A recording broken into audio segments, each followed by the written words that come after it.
get started immediately. Same for VirtualBox.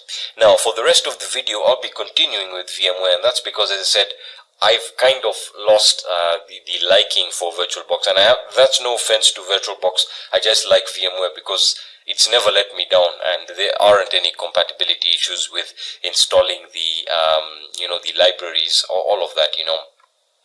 So going back to Parrot OS, you can see that the latest version as of recording this video is Parrot OS 3.11. Okay, and you have your 64-bit and your 32-bit, and this is essentially the ISO.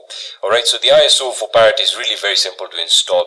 Or to create a virtual machine, all you need to do is open up your virtualization software. As I said, I'm going to be continuing with VMware Pro, and you can see I also have the VMware Workstation 14 player. So if I just open up that, or actually have it open, sorry about that, for some reason I opened it another instance there. So let me just show you something. I've already opened it up, and you can see these are the two virtual machines that I always have running. One of them is Kali Linux. Don't worry about the title, I have updated it, so you can edit your virtual machine settings there, and we'll get to that in a second.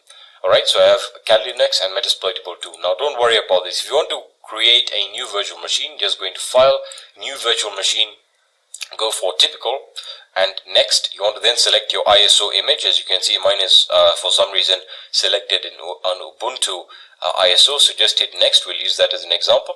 So then it's going to prompt you, if you're running Ubuntu, to enter your full name, your username and password. In most cases, if you're running Parrot OS, it's not going to prompt you to do that.